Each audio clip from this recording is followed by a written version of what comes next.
Hi everyone, it's Raina. So this video is for Sagittarius Sun and Sagittarius Rising, March 2020, the Astro Update. I'm Raina and I'm a Sagittarian too. So I'm a Sagittarius Sun sign. Um, so, when I was compiling this list here, I'm thinking, it's more of a mixed bag when I say mixed bag, it's not just like concentrated in one or two houses like it usually or sometimes is. There are, different things going on here, but basically, we're talking about Aquarius and Pisces. And yes, it is March, and March is a month when the sun goes from Pisces to Aries, but and there is a little hint of Aries coming in at towards the last half of the month, but there's a lot more of Aquarius and Pisces. Uh, I'm saying, is there really that much more? uh, but anyway, so as the month begins, we're still in the midst or in the throes of a Mercury retrograde, and the sun is also in Pisces. That's where the Mercury retrograde is. And for Sag, this is the fourth house of home and family, and also your childhood. You could be thinking a lot about the past with Mercury retrograde. Perhaps there's some kind of broken off communication, misunderstanding with your mother, or even like some real estate matter that hasn't been resolved. The sun is going to be here until the 19th. Mercury goes back into Aquarius on the 4th. Now, this is your third house, and this is the house of siblings, the house of,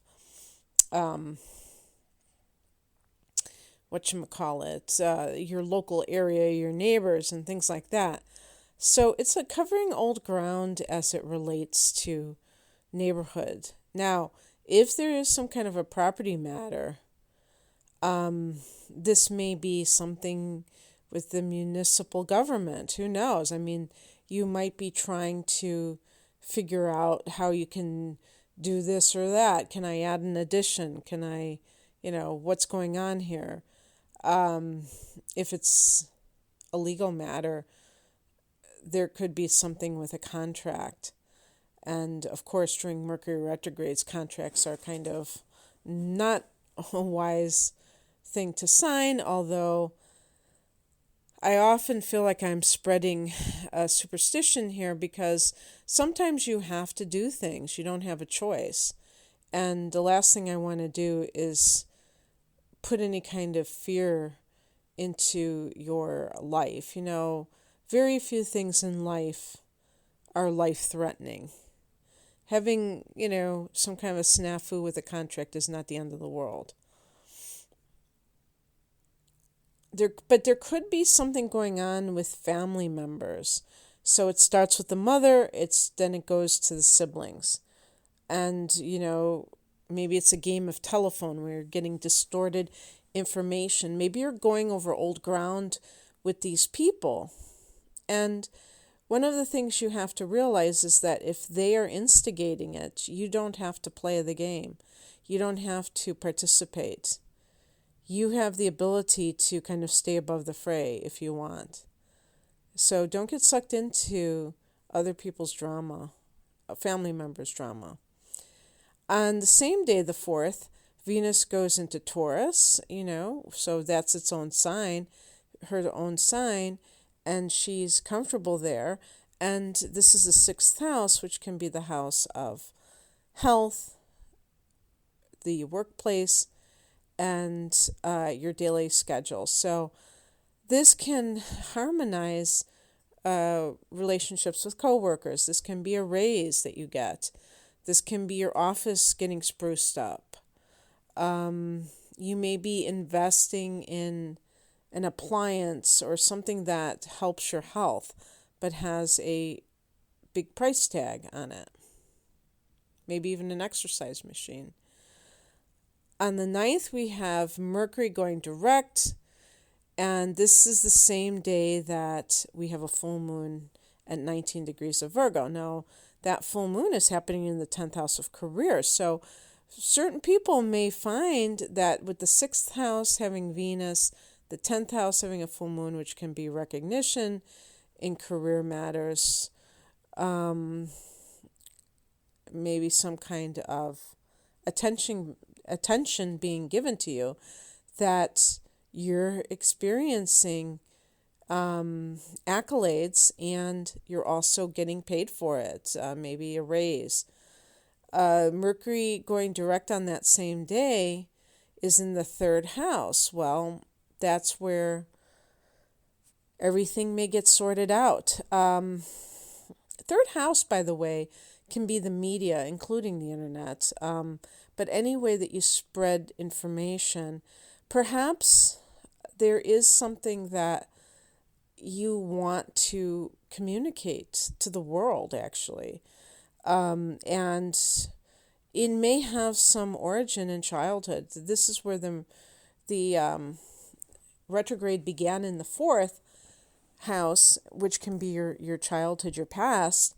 And maybe that's where you've gotten these great ideas to be able to write the great American novel, the great British novel, whatever, Australian novel, or Indian novel.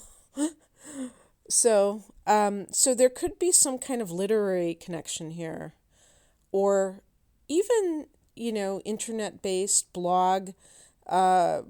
Perhaps it has something to do with cooking or something. 4th house, I think, can be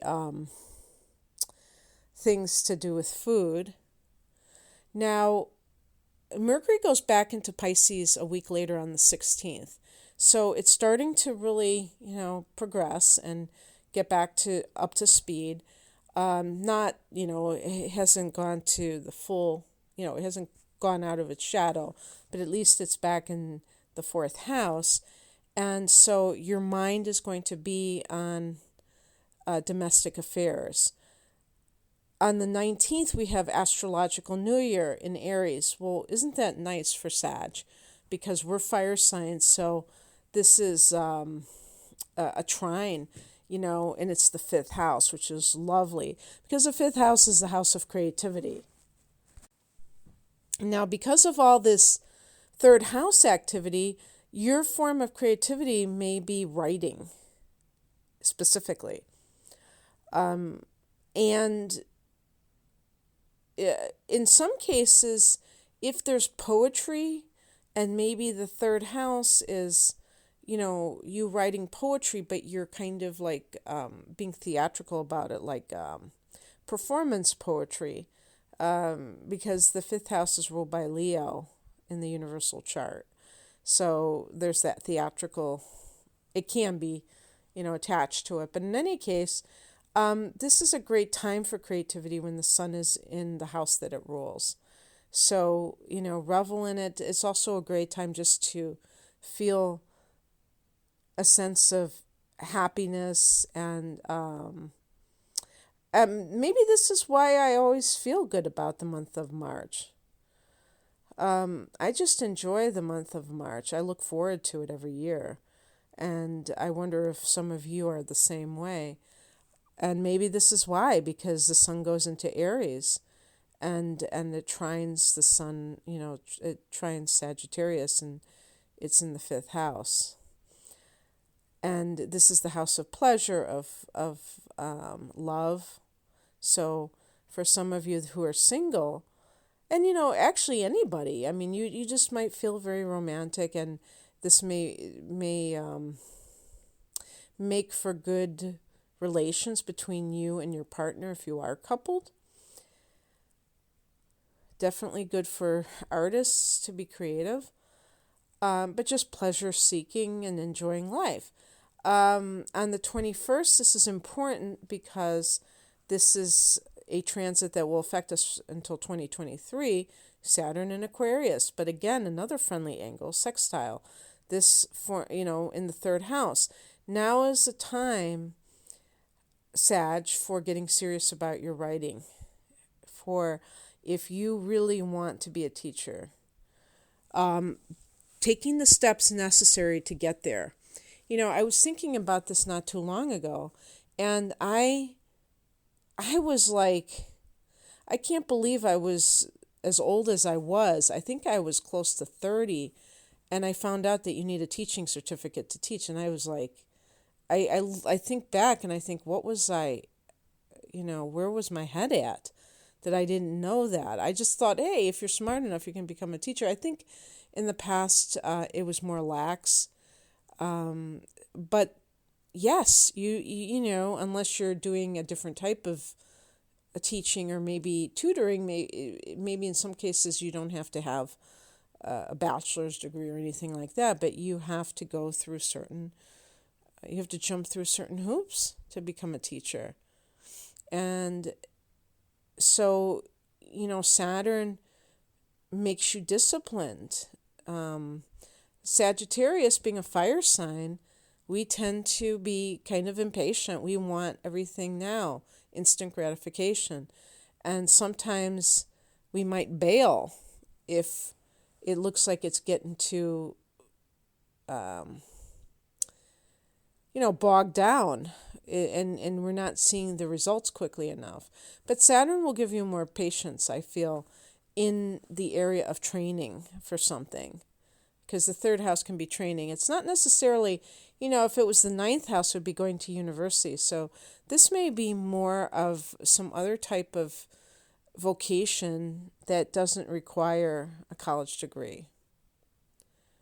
So it might be along those lines. Again, if you're interested in being a writer or having a structure for your words or your voice, whether it's on the internet or whether it's in book form, this is the time to take yourself seriously.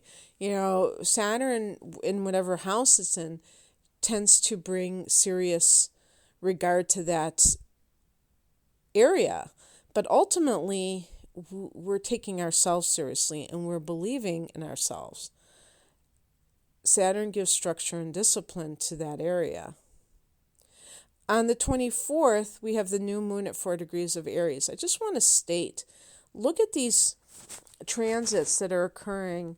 The sun going into Aries on the 19th. Saturn, now that's nothing to sneeze at, because Saturn is a relatively long-range transit. It's certainly not as long as one of the generational planets like, Neptune or Pluto, but it's long enough to hang out in one area for several years. That's significant. And it's sandwiched in between the astrological New Year and the new moon in Aries, which is an early degree of Aries. So these are all happening in March. March is, it's safe to say that March is a pivotal month in many ways, because when Mercury goes direct on the 9th, for the rest of the month, I believe we have no retrogrades. And yes, some astrologers will talk about shadow periods, and even Mercury, as fast moving as Mercury is, it's really not, it doesn't leave its shadow that quickly. Let me see when it does. So when Mercury retrograded, it was at 12 degrees, or I'm acting like it's the past, but it's actually happening tomorrow.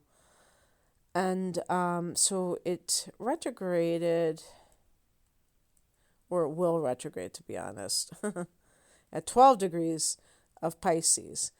It will take until March 30th for Mercury to leave its shadow. And we could just say the 31st is even more likely, because it'll get back up to the 12-degree mark on the 30th. And so it'll be free and clear on March 31st. So, but having said that, I don't care about that sort of thing. I'm more concerned about retrograde planets. So after that, there's really a great deal of time before Neptune goes retrograde on April 25th. But again, Neptune is a generational planet, so it doesn't affect us personally. But we should look at the house that Neptune is in for us so that we can see, how it might affect us. Now, Neptune currently is in Pisces, so it might be in that home sector. I'm saying that in a general way because the exactitude of that is going to depend on the degree of your sun or rising. But I feel like, May is going to be a doozy with a lot of retrogrades. So, Saturn, Venus, and Jupiter is our ruler. So we're talking about May. So if you want to launch something, you'd probably be best off in the period between, you probably have like a 6-week window or more, actually more, maybe more like an 8-week window until Saturn goes retrograde. And again, it's up to you to decide whether or not that is meaningful for you. Some people do launch regardless of a retrograde, and they might be successful. So, in any case, I think that March, now that I think about it, it's a lot more important than I'm, initially thought it was. So, the new moon on the 24th at 4 degrees of Aries, and noting that there have been several of these new moons, and the solar eclipse in Capricorn in December was at 4 degrees. At that degree, and we're in a 4 universal year, which has to do with foundations. So, and by the way, the number 4 resonates with the planet Saturn. So again, Saturn changing signs, and the new moon at 4 degrees of Aries, the astrological new year. This is a time to plant seeds of intention. Just do it, even if you think that's kind of silly and you don't believe in it, you don't believe in new moons and all that stuff. That's okay. You can look at it symbolically at the on the 19th. I'm talking about when the sun goes into Aries. You can just look at it as the beginning of a new cycle. Just like on the new year, we tend to feel things even if we don't actually try to improve our lives. There is that sense of beginning something new. So if you feel, let's put it this way, if you feel called to set some goals, and you can do them around 5th house issues, creative goals. If you are single and you are looking, you might say, I'm going to go to this place, X, Y, and Z, and I'm going to do so with the intention of perhaps meeting a partner who I feel connected to. But I want to meet somebody in a setting that reflects the type of interests I have. So you may, in tandem with that, be researching about what kind of groups you would like to join, or just go to a meeting, like a meetup or something like that, where you feel like that might be a good place to meet somebody. And Mars is going into Aquarius on the 30th, and this is, the last day of Mercury at the 12-degree mark and going out of its shadow. So Mars in the 3rd house, your ambitions turn to communication, and there may be a strong drive for this. It may be something that you exert a lot of effort to accomplish, and therefore are able to be more productive or get more done. because you have like a lot of energy to do it, a lot of passion, I would say.